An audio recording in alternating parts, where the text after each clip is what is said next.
this, that you had to wait for us. This is an SPC, so this is where we have conversations, and sometimes holding conversations to certain timelines doesn't work. So we went a little over on our first meeting, and I apologize for that. But we are now back in session. We will begin with a roll call. So if you wouldn't mind doing one, Ms. Thompson. Thank you, Chair. Councillor Palladino. I'm here. Acting Mayor Parker. Deputy Mayor Middleton Hope. Present. Chair Croson. I'm here. We have established quorum. And we also have Jeff Carlson online with us. Councillor Carlson, thank you. Perfect. All right, let me just find where I stuck my acknowledgement statement. The City of Lethbridge acknowledges that we're gathered on the lands of the Blackfoot people of the Canadian Plains and pays respect to the Blackfoot people past, present, and future while recognizing their cultural heritage, beliefs, and relationship to the land. The City of Lethbridge is also home to the Métis Nation of Alberta, Region 3. We begin with the adoption of the agenda. I have a motion from Acting Mayor Parker. Be it resolved that the agenda of the regular meeting of the Civic Works Standing Policy Committee of June 1st, 2023 be adopted as presented. Acting Mayor Parker. Question's been called. All in favor? We do have some amendments. Oh, yes, we do have amendments. We have additions. So, sorry. As amended. Deputy Acting Mayor Parker, you're still okay with it? Okay, question's been called. All in favor? Perfect. Moving then to the consent agenda. I have a motion from Councillor Palladino. Be it resolved that the minutes of Civic Works Standing Policy Committee held on May 4th, 2023 be approved, and the Chair and City Clerk designate be authorized to sign the same. And further be it resolved that the Civic Works Standing Policy Committee receive as information the status of initiatives 0601-2023. Councillor Palladino. There's no other comments or questions. I will call the question on that. Question's been called. All in favor? That passes unanimously as well. Having got that work out, we can jump right in. So for the members of the public, this is a standing policy committee. So at a standing policy committee, all three groups, the committee here, administration, and the public are involved. We start with a presentation from staff, and in this case, on the River Valley Trail Network. After we have had the presentation from Mr. Richter and his group, then we go into if there's any members of the public who wish to speak, so you have a chance to speak at that point. You'd have a maximum of 5 minutes to speak, and we'll explain that more when we get there. Following that, we go into questions from the committee and from our council colleagues who have joined us, and then we go into debate from there. So we'll start with the presentation, which Mr. Blair Richter, General Manager, Parks and Cemeteries on the River Valley Trail Network. Mr. Richter, the floor is yours. Thank you, Councillor Croson, and good afternoon, Civic Works Standing Policy Committee members. Today's presentation is to provide an update on the River Valley Trail Network project and provide a recommendation moving forward. Next slide, please. So the purpose of this project is to establish a sanctioned trail network that will identify locations for recreational activities and locations for preservation in the River Valley. A bit of background on the project. Back in June 2020, Pathway 24 CIP was canceled, and administration was directed to consult with stakeholders on usage in the River Valley. Between September and December of 2020, stakeholder engagement occurred, and one outcome was the desire for a sanctioned trail network. Next slide, please. Having a sanctioned network will help inform the public on permitted and prohibited activities in the River Valley as opposed to this free-for-all approach that currently exists. It will help to ensure safe and sustainable use of the trails, and will hopefully reduce some of the bad behavior we have seen in the last couple of years from road trail developments popping up in the city. Next slide, please. So at this time, a network is being proposed on the east side of the Old Man River, which includes primary connectors running north to south from Helen Schuler Nature Center to 6 Mile Coulee. There are also secondary trails and 2 staging areas being proposed. To be clear, the trails in this network already exist. We are not developing new trails. And this network does align with some of the recommendations in the River Valley Master Plan from 2017. Next slide, please. This slide outlines the project timelines. As you can see, there is extensive engagement throughout the project. Let's go to the next slide, please. So next steps, the network is approved. The next steps would be to publish the maps of the network and create a communication plan to inform the public on these activities. Explore maintenance opportunities, possibly an agreement with local community members, create a plan for signage, and also conduct a historical and ecological assessment on the west side of the Old Man River. And lastly, conduct a feasibility study of a trail connection along the river edge along the west side of the Lethbridge Country Club.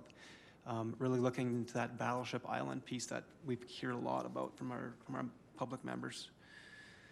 Next slide, please. So the recommendation itself is to proceed with the adoption of the sanctioned trail network that we have presented in the maps today. And with that, that concludes the presentation. Perfect. Thank you, Mr. Richter, which moves us to the public portion. If anyone wishes to speak about this project, you would have up to 5 minutes. If you come up to the podium, please make sure you provide your name so our city clerk designate can make sure that goes into the records. So please come forward.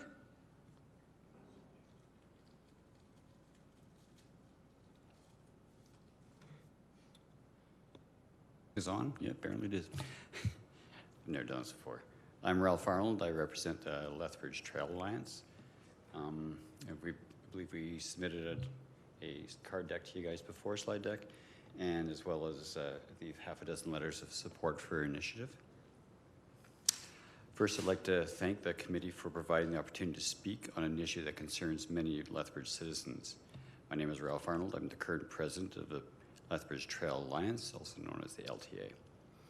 The LTA tries to represent a wide range of River Valley users as possible, including mountain bikers, runners, hikers, dog walkers, photographers, bird watchers, many others. We presently now have over 900 members in our Facebook group that contribute information on trail conditions, activities, problems, and concerns. The LTA was formed in the spring of 2021 in response to a proposed pathway through Six Mile Coulee that would have destroyed existing prime single-track trails. The Lethbridge Trail Alliance is seeking a formal partnership with the City of Lethbridge in the construction, maintenance, and promotion of a sanctioned single-track network throughout the River Valley. The LTA supports the proposed single-track network developed by the City of Lethbridge and appreciates the engagement we have had with city officials in its development.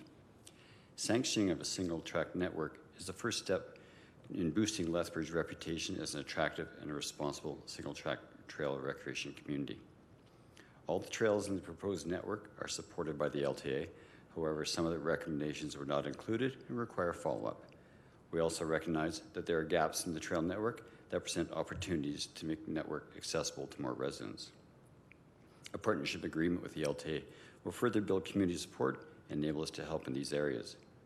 We request that the single-track Trails Master Plan be sanctioned for Lethbridge. Urgent priorities include trail signage, assessing sustainability, development risk, and commencing basic trail tread and corridor maintenance. Our latest member survey performed just last week shows that our membership consists of about 44% mountain bikers, 20% trail runners, 18% hikers, walkers, and smaller numbers that indicate interest in bird watching, photography, and dog walking. Many respondents indicated willingness to help in trail development and maintenance, free. And 200 of our members responded to our poll, so that's like about a quarter of our members have responded. We are currently planning a webinar on trail maintenance and development using the IMBA, which is the International Mountain Biking Association standards. We are proposing a partnership between the LTA and the City of Lethbridge with the goal of developing, maintaining, and promoting a sanctioned single-track network throughout the River Valley. This would include working with the city to improve existing trails, develop new trails, and work to close poorly designed trails. Development of a signage system identifying trailheads, routes, and aid user navigation. Work with Lethbridge Emergency Services and Mapping Department to develop a system that facilitates delivering emergency services within the River Valley. This will be both physical signage as well as digital mapping systems used by emergency services. Work to make trails as accessible as possible for most people. Access International Mountain Bike Association, IMBA training for both city and LTA volunteers to ensure proper trail development, construction, and maintenance. One question you may have would be, why would the city wish to form a partnership with a not-for-profit? Answer is simple. We're the users of the single-track network and wish to see it maintained and promoted for all the citizens of Lethbridge and are willing to put in the work to make it happen. The LTA has gathered numerous letters of support from a range of businesses and interests. John Van Hiking, administrator of the 1,000-member Coulee Mountain Bikers of Lethbridge Facebook group, supports our initiative, especially in the promotion of out-of-town riders. Lethbridge Photography Club offers their support for our initiative as their members are regular users of the trails. Simon Sherratt's head coach of the Lethbridge Kodiak's Trail Athletics cross-country team, is very much in favor of seeing a partnership between the LTA and the City of Lethbridge. John McFadden of Burton Mac Source of Sports lends his support for initiative as it benefits many of his customers, staff, friends, and family. Runner Soul wholly supports the membership of the owners, staff, and customers all use single-track trails. Ascent Cycle, aware of many of these issues on the trails in Lethbridge, looks forward to an LTA City partnership to help solve these concerns. And on another note, Runner Soul has the 28th edition of the Coulee Cactus Crawl, a cross-country relay race taking place this weekend in the Coulees on the single-track trails with over 300 members participating. And Lasso Ultra goes this September with several hundred people on the single-track trails. Overall, our goal is to form a partnership with the City of Lethbridge to enhance the single-track experience for all Lethbridge citizens. Any questions? Perfect. We gave you an extra minute, but you didn't need it. Sorry All about right, we will be getting to questions as soon as we see if there's anyone else from the public who wishes to speak. Thank you very much, Mr. Arnold. Is there anyone else who would like to speak on this issue in the public? I see our environmentalists here. Do you guys have anything you want to say, or are you just here for questions and because we serve good popcorn? Okay. Oh, well, we serve that only upstairs, sorry. All right, anyone else wish to speak? All right, we will move to questions. Deputy Mayor Middleton Hope. Thank you. This question, I guess, would be through the city manager to Mr. Richter. How far south do we plan to run these trails? So I'm thinking as we move south on the east side of the river past the country club, it then goes into a series of not well-used trails, but frequently enough that I see people across the river on a fairly regular basis. There really are no trails along there, along the side of the riverbank, which is also part of the cliff. So I'm just curious as to how far south we're looking at in terms of developing trails. So on the proposed map, I'm not sure if you've seen the map or not, but there's the 6 Mile Coulee area. It does stretch along to just south of the Lethbridge College. That's the most southeastern portion of the trail. Right, so that area that's farther south is still used, and I presume it's also used by members of the LTA, but it's also in the county. So is there a relationship building effort that is made with the, so yeah, it is, on the east side of the river, opposite Paradise Canyon, that's actually the county. So I'm just wondering, are we looking at relationship building? Because I can see that these trails go down and they go a fair distance south. However, I'm just wondering if there's a relationship building that's going on. Yeah, the maps that I'm looking at, we don't cross into county land, but Okay. I think what you're saying is there's probably a trail that does. That is currently not included on this proposed network at this time. Okay. But if there's a desire to go further and cross county land, then we would definitely reach out to Lethbridge County on that. Second question is, how much development is required in the trail system that you're proposing? Do we have any indications in terms of costs for maintenance, development, signage, those kinds of things? In terms of development, these trails already exist. So we're not developing new trails at the moment. There might be some added cost for maintenance. One of the key next steps is working with IMBA, who are trail experts, I would say, and they would likely come on site and provide some recommendations on best practices and give us a better idea of what's required in terms of maintaining these trails. In terms of signage, that's another aspect we'll have to dig into. Very rough estimate, probably around 60-ish signs, potentially. So $200 a sign, so you kind of figure out the numbers there. But again, a deeper dive into what the sign plan will look like, and then figure out what the looks of those signs would be and how much that would cost. Are there any plans, Acting Mayor Parker will like this one, are there any plans to span the river anywhere in the south with a bike or pedestrian pathway or bridge? perhaps rocks in the river. Yeah, so are you referring to actually crossing the river from east to west? At some point, you're going to want to develop the west side. We certainly applaud any development on the west side of the city, those of us that live over there. You did indicate earlier on that you're going to, perhaps next year, I think it is, look at the pathway system or the trail system that exists over there.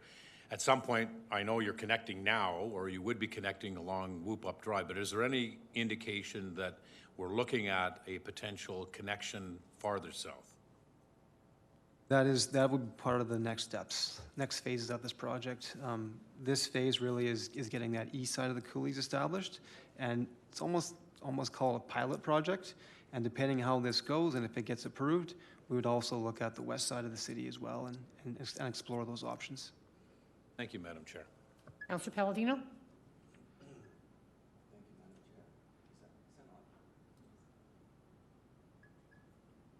Thank you. Two questions, Mr. Richter. What was the issue that requires you to obtain an agreement from the country club? This is the first question, and you can answer that now if you want. Sure. So one of the existing trails actually crosses their property line. So we just have to kind of come to an agreement with them, allowing access for that trail. Okay, that's understandable. And what is your position on the use of e-bikes and scooters on these trails? Will they be allowed? At this time, those, and as we spoke about in a previous conversation, that micro-mobility piece is becoming more complex as time goes on. As of this time, we don't have any plans to restrict e-bikes, but I think there's probably an opportunity to explore the different types of mobility in the city. And I know the Transportation Department is presenting a master plan draft this afternoon, so we would probably want to work with them on seeing what those different types of activities are, and then see if there's any updates to our parks bylaw to accommodate these different types of transportation. Thank you. Thank you, Madam Chair. Good, Councillor Palladino. Excellent. So I have a couple of questions. So Lethbridge Trail Alliance is looking at a partnership from the city's perspective. Do we have any precedents for this already? Will legal be involved? How would we go about with the partnership? How do we manage risk in such a partnership? That is a great question, and those are all the things that we have to explore. Definitely our legal department, our risk department would be involved in that, making sure that not only the city of Lethbridge, but also the non-for-profit communities are protected as well, but ultimately the safety of the people that are using these trails. So one of the things that I spoke to earlier is that the IMBA group, part of the work that they do is actually setting these kind of agreements up in different communities. So having the landowners working with these community groups to properly maintain these trails in a safe and sustainable way, but also making sure everyone is protected and safe along that journey, so to speak. Thank you. Mr. Arnold, I wouldn't mind asking you that question as well. I am the president of a not-for-profit society with directors and officers liability, and when things happen, they will sue everybody, right? I mean, and as volunteers and as regular citizens. Do you have any concern about risks like that? How will your organization be able to manage it? Do you feel comfortable going ahead with these sort of items? I do, and you're well aware of the suing thing and all that. It would look at what kind of insurance policies either ourselves or under an umbrella of the city insurance would be required. The thing is, right now we have guys with their shovels out there doing their thing, and it'd be nice to stop that. And we are concerned about the safety of both the users and the people developing it. So if we end up doing a partnership with you where we have a volunteer crew doing maintenance, we would like to make sure that they were safe and covered in case something happens. So the sanction would actually provide more safety to your members than it is now? Oh, yeah, because right now just everybody and their dogs out there with their shovels. So, yeah. Matt and I may join you. Just kidding. I know. And he had a question about costs and things like that. Like the bridges that exist in the 6 Mile Coulee like that I made one of them. I think it cost me $60. And the other mountain bikers made some of the other ones. I think the cost was like $100. So there are cheap areas there. And the main concern we have is like the signage. The sign is an exciting opportunity for everybody. So thank you. Now let's go on. One of the reasons you're pushing back on the west side is the ecological and historical concerns. We do have, National Historic Site on the west side, et cetera. There's a lot of things there that are going to be of value. So I'd like to delve into some of those concerns. How are they being addressed on the east side? Because I know 6 Mile Coulee is one of the few places that is sort of natural still in the River Valley, as much as we have natural. So where do we sit on environmental concerns related to this? Have we heard from any of those groups? I brought Mr. Witowski with us. He's been leading this project since its inception, so I'm going to allow Chris to speak to that one. So thank you. Yeah, we've done extensive engagement on this project. We have actually overlaid this trail system over the TKUA, the Traditional Knowledge and Use Assessment sites. So there are no conflicts from a cultural standpoint in that regards. In terms of the ecological impacts, we've met with multiple stakeholders, not just LTA, although they've been a fantastic partner to work with. We've consulted with numerous environmental groups and other stakeholders. The areas that we have the network are already under heavy use. So as long as we keep those areas, or we keep the network to those areas, we'll be okay from an ecological standpoint. It's where we start to get outside of those areas that we start to maybe get into some sensitive land. And that's why this network is pretty important to sanction the network, because right now it is a free-for-all in the River Valley, and once it's gone, it's very hard to get back. So, so right now we're okay. We've done extensive engagement on the trails. We just don't want to see any more further development in 6 Mile. Yes. I've been to public engagement in years past, and Battleship Island has been a battle. Right, there are some who would never, ever like to see a bridge over to that island, and then there's some who would like 12 bridges to that island.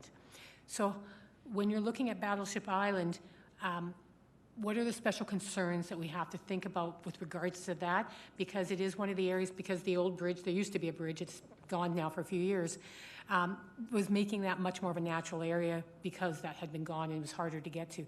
So any special consideration that you've been giving in the plan to that island? Yeah, so Battleship Island has actually been a no for us through this whole process, but we were hearing for the last 3 years that we've been doing this engagement, there has been a consistent request to look at that connection. The connection going on the east side of the country club, it's nice. Nice from a challenging standpoint, but it's not the best connection because it goes up and down the coulee. So after hearing overwhelmingly from the public for a desire to build that connection across Battleship Island, it's something that we decided to explore again. We just resumed it a few months ago, started talking to some internal departments. There was some support from other departments in the city to look at that. We haven't started any formal assessments on that yet, but the first thing we'll do would be to do a biological assessment in there, see if there's going to be any impacts to the river, to the fish habitats, other habitat in there. I don't think there's any cultural impact in there, but that's another item that we'll look at. So those are the assessments we have to do. So while we want to look at that connection and look at a feasibility study, we're far from being able to say today whether we can make that connection or not. It will depend on what those assessments come back with. And there's always been a historical rumor that that is where the alcohol from Fort Whoop-Up was hidden when the mounted police showed up. So if you find it, I'd like to be your first phone call. All right, sounds good. That's good to know. There probably have a lot of volunteers working down there then. Deputy Mayor Middleton Hope. Thank you. Have you taken into consideration the floodplain mitigation and those projections that are readily available through the government of Alberta to determine whether or not it's feasible to make any kind of connection to that island? Not at this time, but we will. Like I said, we have not started any assessments on that yet. We were always pretty against developing in there for a lot of the reasons, for a lot of these biological and floodplain reasons. But after hearing overwhelmingly from the public that they would like to see that connection, we have decided to look at it again. But we have not started any assessments yet, but we will take a look at that. Thank you. We've heard what we've heard from the Parks Department, but I wouldn't mind hearing from Environment Lethbridge. Where do you guys stand on this, or do you have an opinion one way or the other? It can be Ms. Putman or yourself. I just want, because that's going to be a concern from the public, is that we're not considering the environment enough. Have you looked at this plan How do you see it? Are we on the right track, or do you have concerns? Yeah, so we were involved with one of the initial consultations, I believe. And we don't have a formal position, but what I would say is that what Mr. Witowski has said is that at the moment it's a free-for-all, and anything we can do to have sanctioned trails with good signage is going to have a positive environmental impact in those areas. It's about, you know, giving people good directions about the right places to go, if you will, is just going to lower the overall impact of having trails everywhere and people going everywhere. So that, I think from our perspective, is something we'd really like to see, is some improved communications and direction for the public, and it sounds like this plan will provide that. Will you guys be fine with working with the groups as we move forward, just to keep that voice as part of this, if this moves forward? Yeah, absolutely. Okay, so we'll have the environment sort of represented there as well. Okay, For sure. Thanks. yes, and yeah. I don't see any other questions. Are you guys comfortable with the questions you've asked? Do you have enough information? You don't have enough information, Councillor Parker? All right. Thank you all for answering the questions. We will now move. Oh, I'm hoping you feel comfortable, because the motion is actually yours, Acting Mayor Parker. So we have a motion on the floor. Then be it resolved, the Civic Works Standing Policy Committee recommends Council direct administration to proceed with the adoption of a sanctioned trail network in the River Valley, as outlined in Map 1 All Trails Map, reporting back to Council by the end of Q3 2023. Now, if during the organization of this work necessitates an amendment to the Parks bylaw. So I just want to ask this question. Are you reporting back regardless, or are you only reporting back if there's a change to the Parks bylaw? Because as it is right now, we only see you if there's an amendment to the Parks bylaw needed. I'm hoping you'll be reporting anyways, and that we can make some wordsmithing, but is this how you see it as well? I believe our plan was to report back only if the bylaw changes. Okay. Request of council, I mean, we can. No, I just want to be clear, because sometimes it's how it's worded is meant differently, but if that's how it's meant, it is Acting Mayor Parker's motion, so we will start debate there.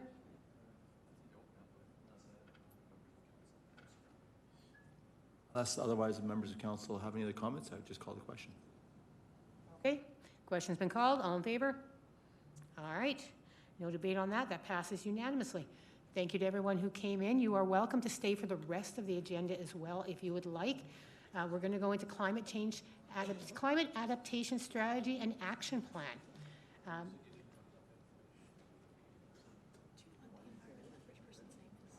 Kathleen Shepard. Yeah. I said yes to plan. Sorry. I asked if you had enough information, and you were shaking your head no, so that's why I was... All right, Ms. Barber, welcome in front of Civic Works. So tying all of this together, climate adaptation strategy and action plan. Everybody's leaving, even your manager, so. All right, if you would like to begin your presentation. Okay. Good afternoon, members of the Civic Works SPC. My name is Rain Barber, and I am a sustainability engineer with the Waste and Environment Department. And I am joined on the line by our consultant, Twyla Kowalczyk, who is a climate resilience specialist with Associated Engineering. Next slide, please. The objective of this presentation is to engage with the Civic Works SPC and validate the strategic direction of the climate adaptation strategy and action plan. We want to ensure that the strategic direction of the plan aligns with the values of the Civic Works SPC, as it will inform further engagement with the public, Indigenous communities, as well as key stakeholders. The finalized plan will be presented to the Civic Works SPC for approval in the spring of 2024. Next slide. In alignment with the Municipal Development Plan, the Climate Adaptation Strategy and Action Plan will provide clear direction for climate adaptation considerations across City of Lethbridge service lines. The plan will outline priority actions and targets for the city to take to build community resilience to extreme weather and climate events. The plan will also include recommended actions for citizens to take to help achieve these goals.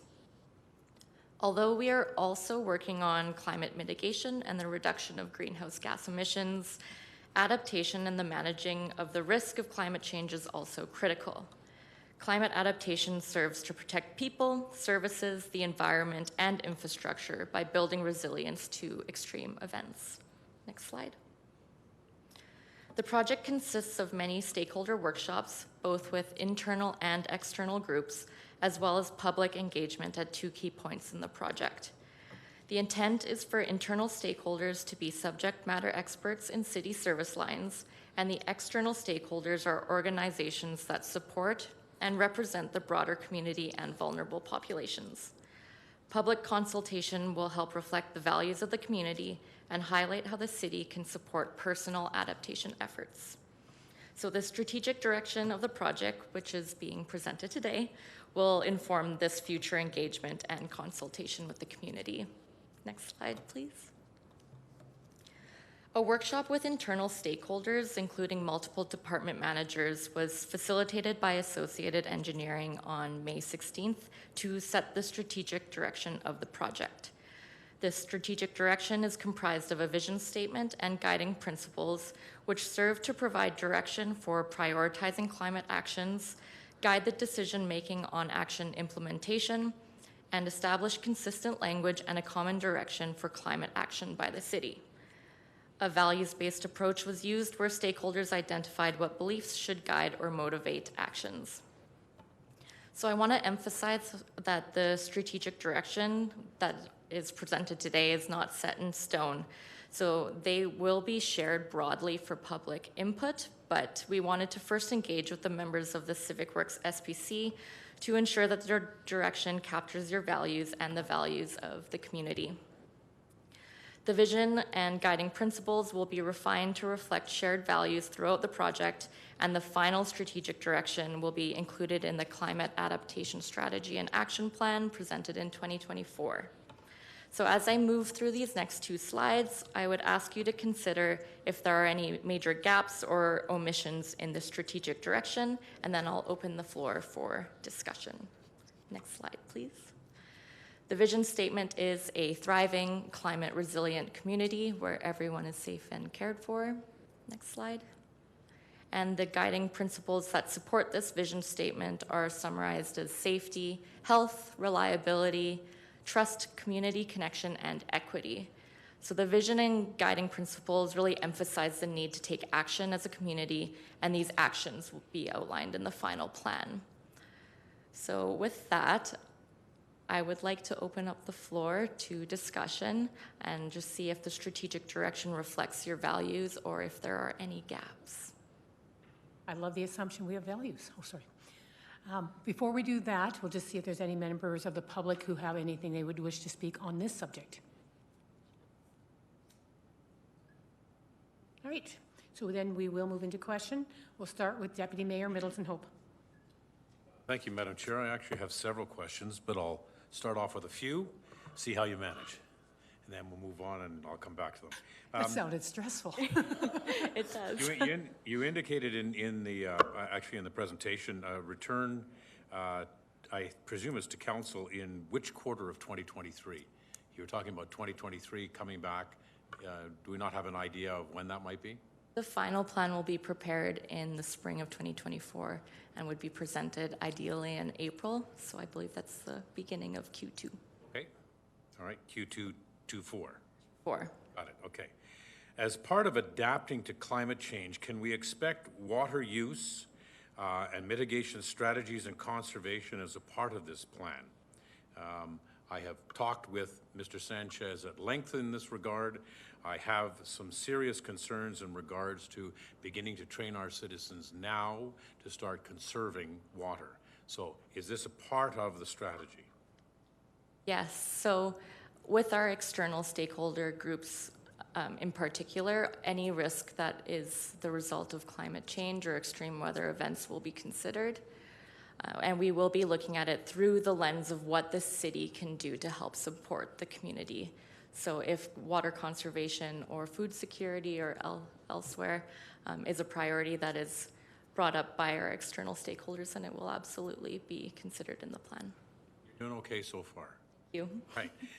The third question is, will this initiative look at working with agencies that are responsible for flow management on the Old Man River and the dams and how we manage those dams? Because we have had difficulties in the past where mismanagement of the release of water has created substantial flooding in the river valley. So I'm just wondering, are we working with agencies that are responsible for flow management? We are engaged with our internal water team as well as the Old Man Watershed Council. However, I'm not certain if we've engaged specifically with the Old Man Dam. I'm not sure if Twyla on the line or Mandy can answer who that might be, but we can absolutely include them in future engagement. I'll just Marker. maybe add, I don't believe we've added them to the list for participation as of yet, but our first workshop with the community is in 3 weeks. So there's absolutely time for us to reach out and engage. Twyla, we didn't have them on the plan yet because that's more detail than this action plan would have. That could be potentially a different plan, like a water conservation plan. There will be high-level pieces of that in this, but probably not to the level that you're thinking of. Great, just to be aware of it. I'll step out of the queue, Madam Chair, and come back later. Thank you. Councillor Carlson? Thank you, Madam Chair. And for some reason, I can't turn on my camera, so forgive me. Thank you for the presentation and information. One quick question, the vision, should it not be, and this is so minor, should it not be hyphenated, climate resilient? It made for an odd read when I read it, but if I hyphenate climate resilient, it makes more sense to me. Yes, I think we can hyphenate that, no problem. Okay, thank you for that. There, that was an easy one. Now, the end part of that statement, it says where everyone is safe and cared for. What does that mean? I would look back to our guiding principles, so the descriptions that are included there. So safety are essentially the proactive measures and actions to protect the people and nature and infrastructure in our community. And the caring part just touches a bit more on the community connection and the equity side. So ensuring that there's access and affordability for vulnerable populations in particular. Okay, that kind of, sorry, go ahead. I was just going to say this is kind of a mini engagement session, so if you have any suggestions, we can absolutely incorporate them or change the wording. Well, that is such a broad statement, and so like everyone feels safe and cared for. As we heard in an earlier presentation, we can't guarantee that. We can put everyone's health and safety and well-being, etc., at top of mind or as a priority. But I don't think we can sort of make that blanket statement that everyone will be safe and cared for, especially because cared for is such a broad term. So I'm wondering if it's something more along the lines where everyone's, I don't know, health, safety, well-being is a top priority or is strived for, et cetera, et cetera. Any thoughts on that? Basically, don't overpromise. Yeah, we can incorporate those comments in the vision statement. And thank you. And it's not just overpromise, but when you say cared for, to me that means you're going to pay for all of my schooling. You're going to pay, the city is going to pay for all of my home care needs. The city is going to care for me by coming and visiting me every day. So it's just very broad. And I wasn't sure how it was part of this climate adaptation plan. So thank you for that. Thank you, Madam Chair. Thank you. I have a suggestion for another guiding principle. I'm full of ideas since everybody knows I was at a conference and learned for 4 days and you come back with just all kinds of ideas. But one of the presenters was the CAO of Selkirk, Manitoba, and he was talking about climate adaptation. And he was so consistent about make it routine. Make it something you do as part of every day. And I would love to see a guiding principle about embedding this into everything the city does. About, you know, you don't even think about it. It's just one of the lenses you look at everything we do in the city is with sustainability and climate adaptation in mind. So I'd love to see that as one of the guiding principles in there. The other thing we're talking about is personal adaptation efforts. And it's sort of a long-range idea. And again, others have talked about this. How to encourage the public to bring ideas forward to us. Because as much as we have some incredible city staff, there are members of the public who also have fabulous ideas. And do you hold a day where it's like, come and tell us your ideas, and we just record them and, you know, then look into them? Do we have a contest? How do we encourage the public to help us do our job better around this area? And I mean, I know we have partnerships into that, but I think there is something there where I am sure if we reached out to the public, we would get ideas that we haven't even considered because of how they live their lives and do their work. So I'm hoping that when we're looking at that, we'll make it part of that as well. All right, I've got my 2 questions, and so we'll jump to Deputy Mayor Middleton Hope. Thank you, Madam Chair. These are perhaps high-level questions, but I will ask them, and if we have to go away and think about it for a while, that's fine too. Are there funds available for private landowners along the Old Man River to mitigate flooding through berm or other flow management mitigation strategies to reduce the flooding and the erosion that is occurring along there? So something to think about. Because if you are engaging the public broadly in terms of how do we manage climate adaptation, because we have people living down in the river valley and landowners that have land that abuts the river valley. We've had significant damage occur to property owners as a result of managing the river or not managing the river. So I'm just wondering if in the future you may get some of those questions if you broaden your scope beyond the city to the county and to the region, because the water, of course, flows through other adjoining areas. So just something to think about. The second question that I have is, are we working with other counties and levels of government, which would include the Kainai government as well, on these plans to ensure that their participation does not affect does not affect adversely what we're doing in the city? That would be my second question. And the last one, will this project require more skilled employees, and will this require additional funds in the foreseeable future? So I leave those questions out to senior management to mull over. So thank you. Okay, any other questions from any other members of the committee? If not, I have. When you're looking at this, one of the things that I think we have to address with the public on any type of these plans is what's in it for me, right? Like, why should I change the way I live to support the city in doing this and that sort of thing? So I do like how we have some, like the temperature changes and things like that. But I also would like to have something about, from our perspective, how it affects taxes and things like that. Like, like the environmental impact, but also the economic impact and why it's smart to do, and to make sort of a business plan for why we're doing this, that it's, yes, it's saving the planet and saving people's lives, which is good.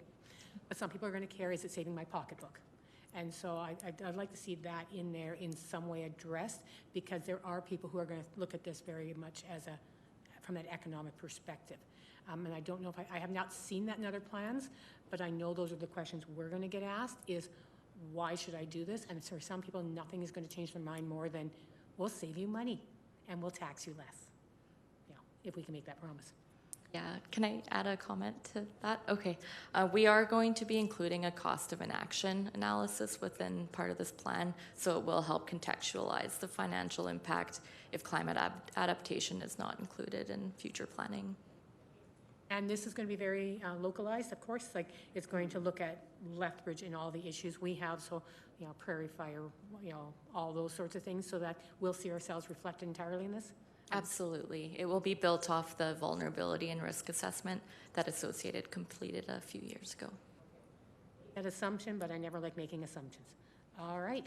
I don't see any other questions, so you can have a seat. See, the questions weren't that bad. Thank you. Move to the motion. You don't know if we'll defeat the motion or not, though. I won't thank you then. Touche. All right. I do have a motion from Councillor Palladino, Climate Adaptation Strategy and Action Plan. Be it resolved that the Civic Works Standing Policy Committee refer this matter back to administration with the recommendation to proceed with utilizing the following in the strategic direction.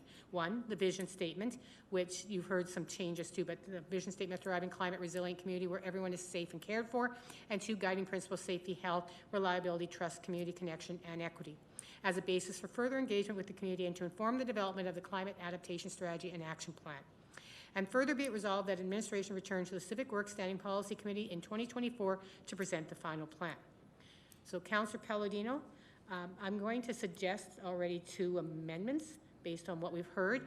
1 is adding something about embedding under guiding principles, which was a suggestion that I think I saw nods on when I said it.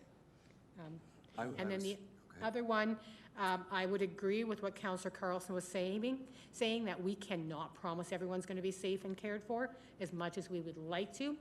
So it either has to say something where we will strive to make people feel safe and cared for, or something like that where we're not on the hook if they're not safe and cared for.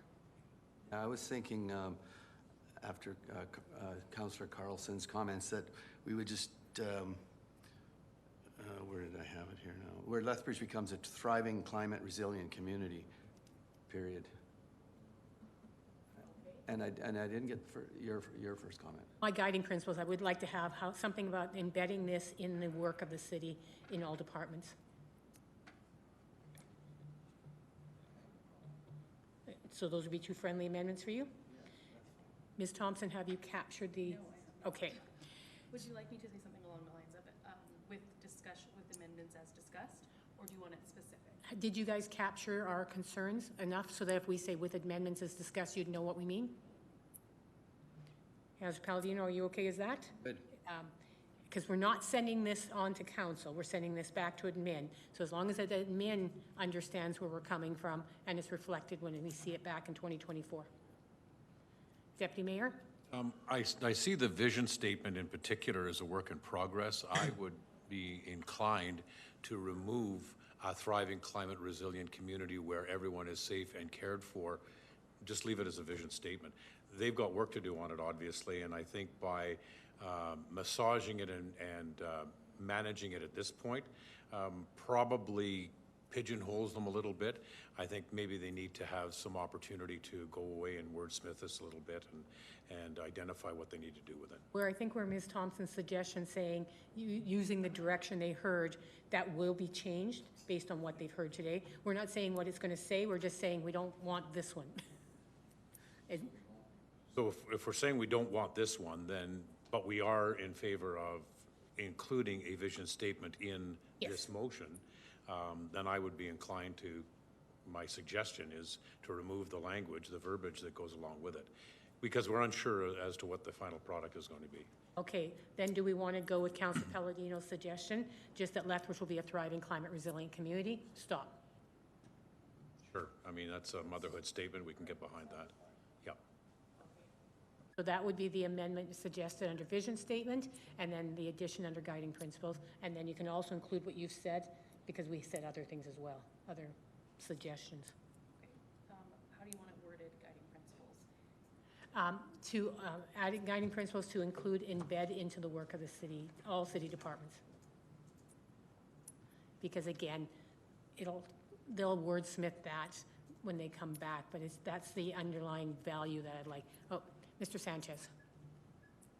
Yes, I was going to suggest that regardless of what the vision statement says right now, we will come back most likely after the engagement that we do with the revised version to SPC, and at that time we can actually work around, and if there is anything else we need to add, we will do that. So we are promising that we will come back with that revise and make sure that incorporates all the desire. With more public engagement to do, there's a lot more work to be done. Exactly. Yeah. And as I have said earlier, I think vision statements sometimes come at the end. Putting them at the beginning sometimes, yeah, you're like, oh, we've changed our mind based on everything we've heard. Okay, so where does that leave us?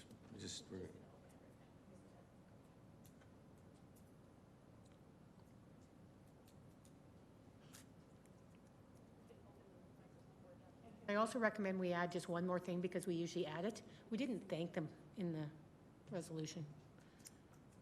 Since we were so mean to admin, we should at least thank them. It's coming up with the amended.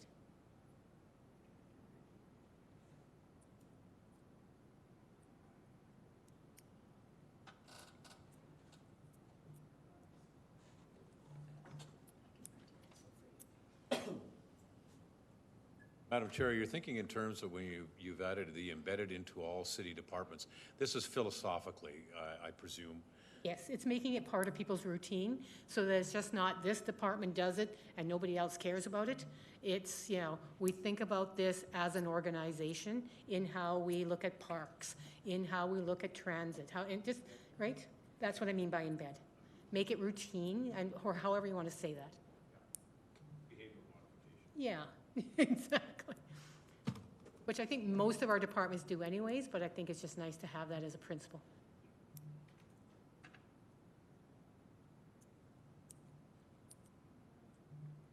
So as we're sitting here, anybody realize it's June and the kids are out of school in a really quick few weeks here? Anybody else freaked out? How did this school year go this quickly?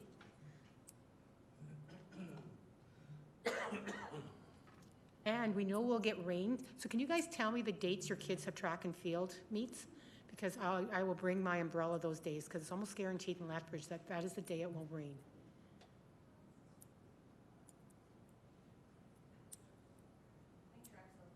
Is it? Because really? Because usually they were in June. Yeah, that's the ones it usually rains on. The ones who can't handle anything.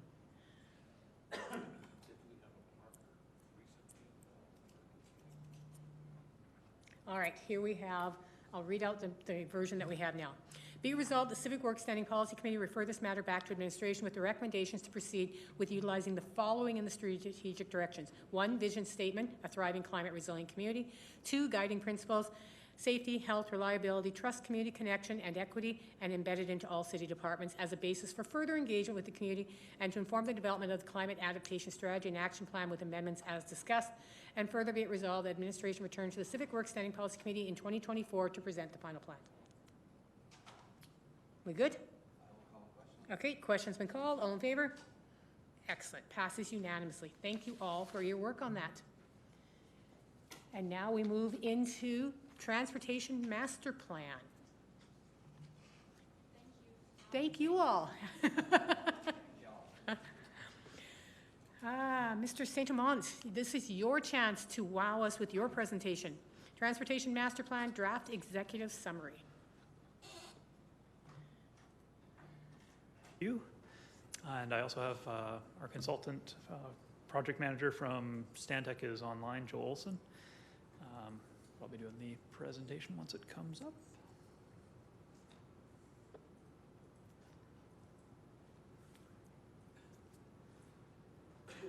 All right, so bringing you that draft executive summary.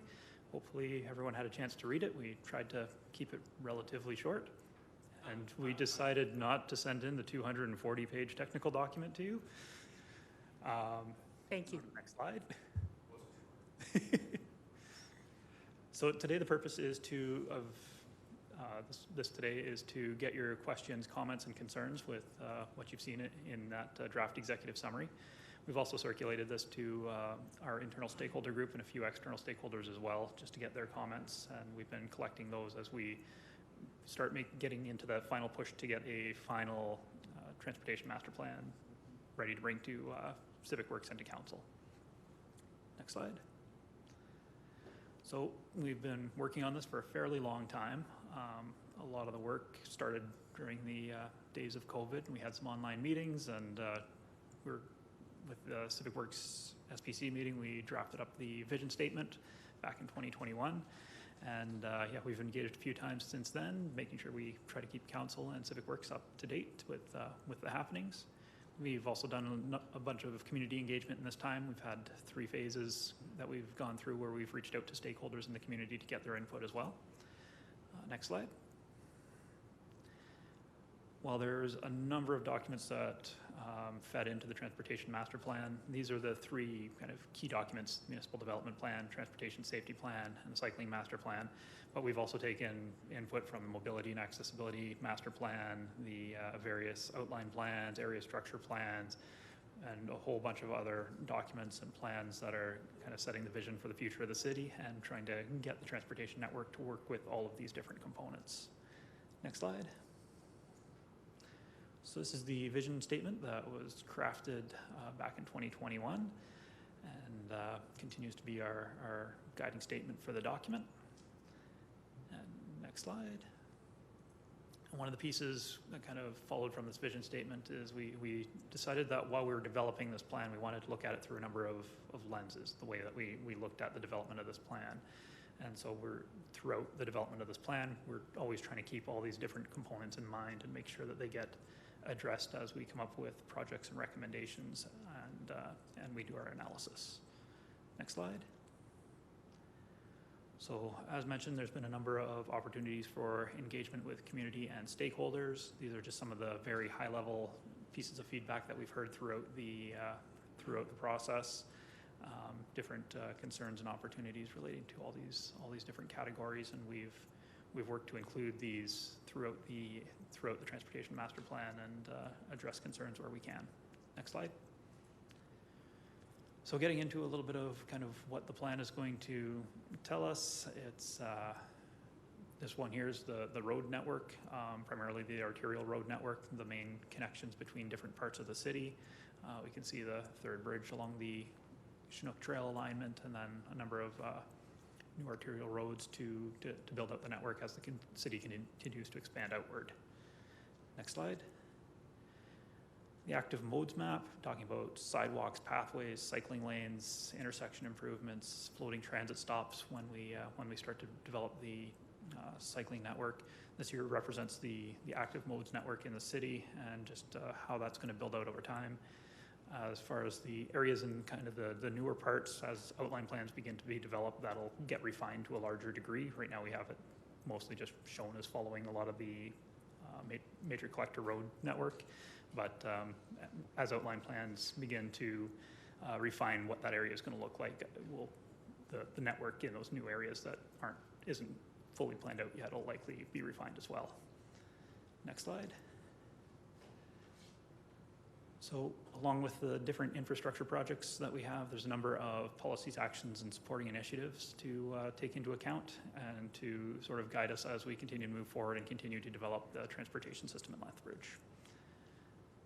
And next slide. And then the final piece is to make sure that we're doing what's in this plan, and we've got a number of different key indicators that'll help us to make sure that we're on track and following this plan. So modal split is a big one. We're looking to try to move to a few more active modes. Right now we've got a roughly 90% personal vehicle split, and try to bring that closer to 80% and increase that amount of active transportation with people biking and walking and engaging in some of these healthier and more active modes of getting around. And then, yeah, another number of other indicators as well related to constructions and network speeds and safety. That probably brings us to the end of the presentation. So that was just a quick overview. Okay, thank you very much. Are there any members of the public? Mr. Cool, would you like to be a member of the public and present on this? So I'm going to assume there's no members of the public, so we will be moving into questions, starting with Deputy Mayor Middleton Hope. Thank you, Madam Chair. Not surprising, I have several questions, and I will do three to begin with. I'll start with the last one. There's a term that you use that I'm not familiar with, which is, what is a floating transit stop? In the river for the beavers. So a floating transit stop. Oh, Joe, you're online. Any chance of pulling up a picture of one of those? Awesome. Sure, give me a minute. Yep. I'll start with a description and we'll get a picture up on the screen here in a second. But the general idea is you've got the road where your buses are coming along, And where you have some protected cycling infrastructure, what you don't want to do is have that protected cycling infrastructure coming up right alongside where the bus is going to pick up and drop off people. So the bike lane would kind of go out and around the transit stop, so it would float between the quickly moving bicycles and quickly moving vehicle traffic with a safe space for transit users to get on and off the bus and for a bus shelter to potentially exist. Are we using them now? I don't believe we have any in the city right now. I'm thinking of, say, buses running along University Drive, which is a high bus corridor. And opposite the university, there are a number of off lanes to allow for access and egress to buses. So how do you visualize incorporating that, moving these out into the laneway? So it's usually pushing the cycling infrastructure or multi-use pathway back away from the road a little bit more, and then around the bus stop, essentially. This is used in other cities, I presume? And you're theorizing that this will be effective use of transportation here in our city? Where we're developing and have that conflict between transit and cycling infrastructure, it should be beneficial just on the safety perspective for the transit users and bike users who would run into them. Okay. Do we have that graphic to come up or not? No, sorry, just need one more minute Sure. because it's such a large file size. Thanks. Yeah, no, not a problem. So another question, as a master plan, you're looking at the movement of goods and people throughout the city, specifically the infrastructure. So we're not talking transit here, we're talking about the infrastructure in particular. How soon will 26th Avenue North between Scenic Drive and 43rd Street be upgraded to at least 2 lanes in each direction? You've talked in terms of upgrading 28th Street North.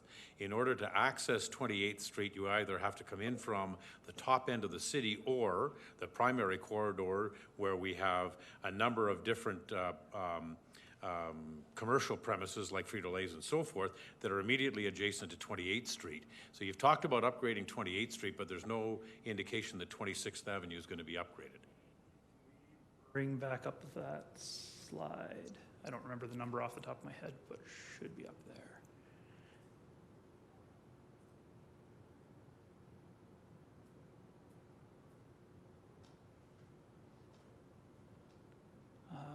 One more slide earlier.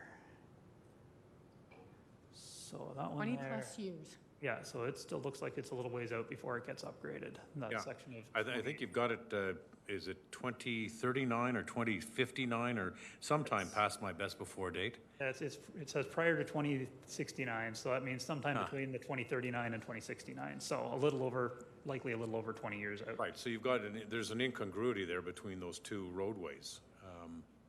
I think it's getting, because you're talking about 28th to 43rd, correct? No, I'm talking about 26th Avenue from Scenic through to the twin lanes at 28th Street. Sorry, I didn't realize it was the Scenic. Sorry, that one there is in yellow, so that's before 2029. So within the next 10 years, that should get. That's proposed before the 28th Street development? Yeah. Okay, good. All right. One last question before I step out of the queue. The development of the west side, near and dear to my heart, and about 45,000 other citizens in this city, seems to be predicated on continued residential development. By increasing commercial development, do we not reduce the demands for cross-river traffic? Yep, so we ran a scenario on that, and we've got the, what's it called? West Lethbridge Employment Center area structure plan in the northwest part of the city. And, northwest, yes. And what we did is we ran a scenario where that didn't develop. And that there did show that we would end up with even further increased congestion on the bridges and stress on the traffic network if that was to not develop. So the West Lethbridge Employment Center in that northwest Lethbridge part of the city is one of the fairly key areas that. Are you assuming that if that doesn't go ahead, that it would be filled with residential premises? You do realize where that is? The location, the employment center. Yeah, in northwest. Not particularly appealing for residences to be so developed. we wanted to see what would happen because we know that there needs to be some kind of employment to balance out and keep some traffic on the west side of the river. And so we wanted to see what would happen if that didn't develop. Now, Joe, if you can correct me if I'm wrong, I don't believe we filled it in with residential. We just said no development, correct? That's my recollection, Adam. I'd have to double check, I think, with Tyson's assumptions there, but that's yes, we just, no employment there. Okay, I'll leave it go for now, and anybody else who wants to step in, go ahead. If I may And before. he did mention it online on Teams that he has the picture, so we can look at that before we move on.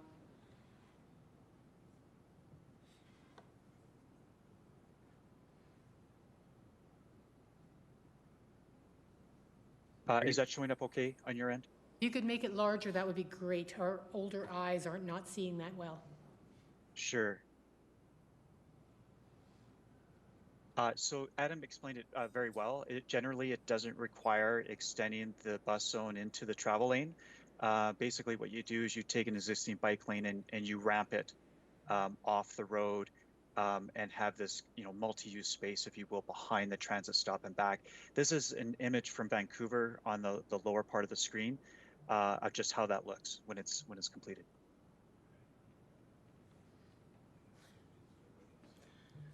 Okay, it sounded way better when you just said it was floating.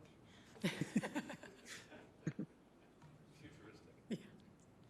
All right. Councillor Palladino? Thank you, Madam Chair. While we have that on the screen, can you give me an idea what one of these floating islands cost to build?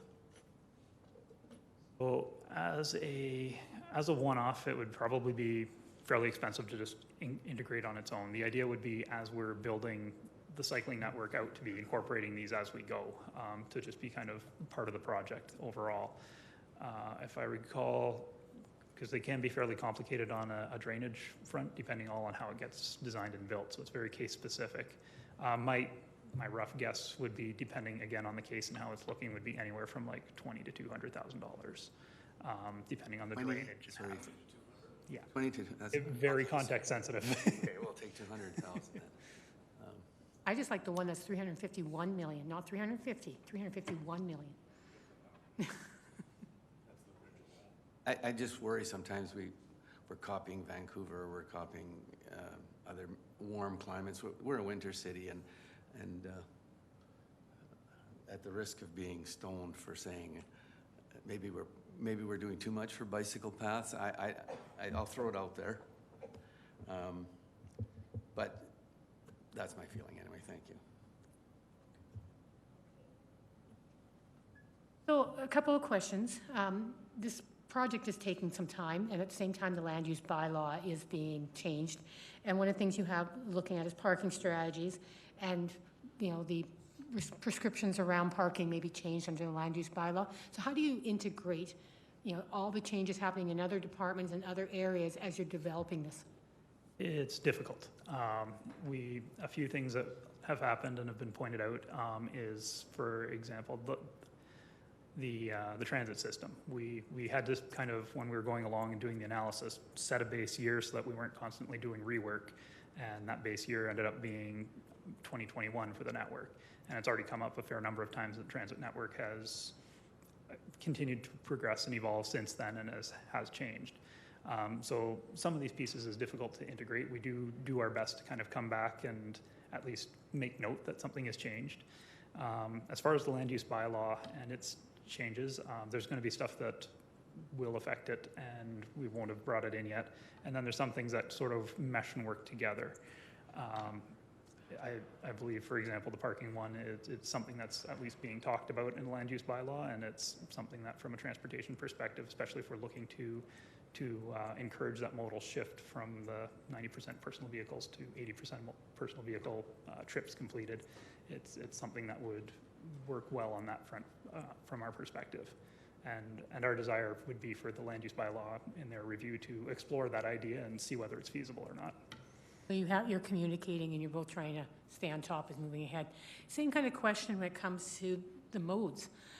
It seems like every time we talk about this, because this has been ongoing for 3 years now, every time we talk, there's a new way people are getting around in the community, or a new technology has come out.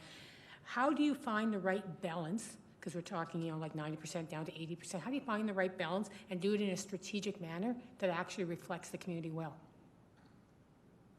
So it's just trying to figure out partially what the infrastructure can handle and what the different infrastructures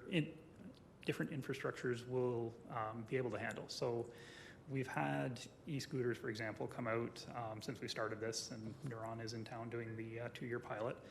And one of the nice things about that is it meshes fairly well with the cycling system and expansion of the cycling system. So far a lot of the new technologies that are coming out are still something that's integrated into the old system. We're still using roads for electric vehicles. We can still use the cycling network and multi-use pathways for e-scooters. And it's just a matter of making sure that what we're doing has that ability to integrate with these new things that are coming out and be used by them. I appreciate what Councillor Palladino said, I mean, like about cycling, but I just got back from Toronto and I was there, you know, like a decade ago and now, and it seems to me like it's like 500% more bikes there now than there were 10 years ago, because it was almost you build it and they will come, and everywhere the cycling, and for like 10 different reasons, right? For entertainment, for getting to work, for all sorts of reasons. And it was fascinating to see how that had been integrated into a system, and how you know, I got around Toronto and probably about 7 different types of transportation. And I mean, again, we're not Toronto, we're not that size, but it's fascinating how things are changing in your field. And so as you're working on a multi-year plan, trying to maintain that. And is there anything that you need from council, from, you know, like anything you need to make that easier, or is it just keep going ahead on your plans? I think it's probably keep going, make sure that there's funding where it's important to have funding, and yeah, just open mind to the new things that are coming, and if it makes sense and we can integrate it, then let's integrate it, and if it doesn't make sense, then let's call it out. Great. Mr. Sanchez, would you like to jump in? Yes, I just want to take this opportunity because it's a good opportunity to remind Civic Works and Council, when we bring this to Council, that the tendency that we had in the past where things were not changing as fast as they are right now is definitely changing the way we approach the work. So I want Council to be aware that we might be coming back more frequent than what we used to, because again, every time there is an opportunity for a grant, we now have people dedicated to look for those opportunities to do changes and adjustments. And even going back to the previous presentation, we have many projects on the go right now, like the land use by law, water and wastewater CIPs, water conservation, how do we deal with climate adaptation. Those are going to change the way we do business. And that's where Adam and his team has been working with planning and design for the land use, and they will be working with all the other areas. And even before, I just sent a Teams to Mr. Richter when he was talking about his parks master plan. Well, Mandy's talking about climate and adaptation later. So this is a good opportunity to link all this and then come back and do the changes as we need.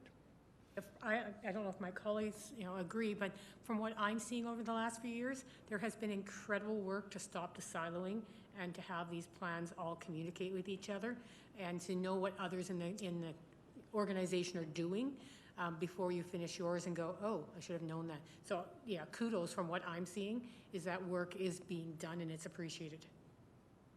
Deputy Mayor Middleton Hope. Thank you, Madam Chair. And rather than reducing some SPCs to fewer days per month or year, perhaps this is one of the SPCs that needs to go twice a month. All right. Mr. Sanchez does have other work to get done as well. A few more questions. With the increased potential for warehousing and large commercial premises to the south end of the city, and transportation goods from the airport, which we hope will substantially increase over the next decade, will interchanges need to be upgraded to get trucks moving? And I'm thinking specifically of the Highway 4 and Mayor McGrath Drive interchange, the 43rd Street and Highway 4 interchange, those interchanges in particular. Those major intersections down there, the Mayor McGrath and Scenic, Highway 4, 43rd Street, They still, based on the models, and these are fairly high-level models, they still seem to be working off into the future fairly well. There's increased traffic at them for sure, but the modeling suggests that they'll continue to chug along for a fairly long time without. And move traffic or move traffic efficiently? Yep, move it reasonably efficiently. I'm not going to say it's going to continue to. That'll certainly be a matter of interpretation. Yes. All right, next question. Have we considered the impact of the Canamex Highway and the Canadian Pacific Kansas City rail development that is proposed to go from southern Alberta to Mexico? So have we considered, or are we considering, those potential large-scale impacts on our transportation?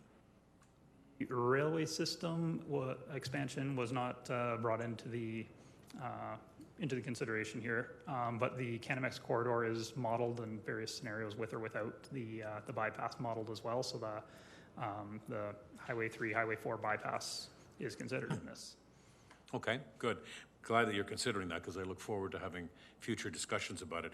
And this one, if you can build that bridge for $136 million, I'm all in.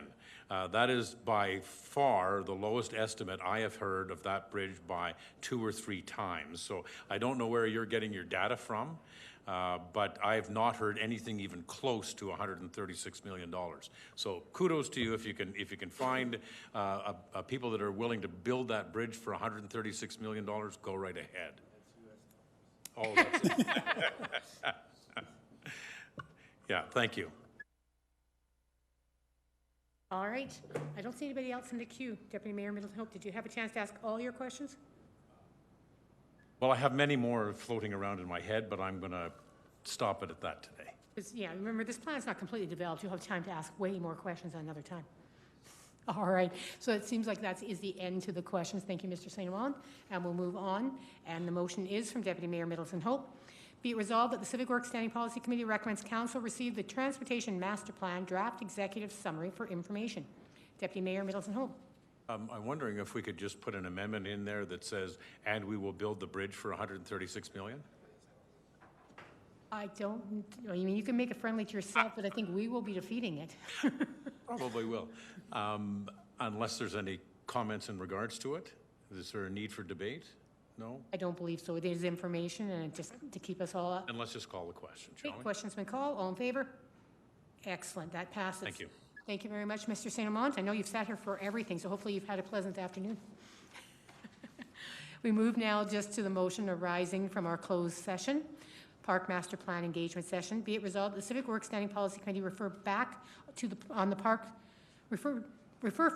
on the Parks Master Plan received as part of CIP Project D48 to administration to inform plan development, and request administration return to the Civic Works Standing Policy Committee with a complete draft master plan by the end of Q1 2024.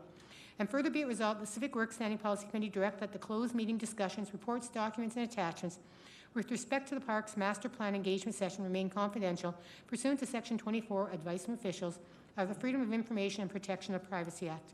Acting Mayor Parker. Question's been called. All in favor? And we's out of here. We're adjourned. Thank you. Good job. Really good. Thanks, Madam Chair. Elizabeth. Good job, Elizabeth. Don't you want Mr. Westerson to be gone more often so you can come hang out with us? I do, actually.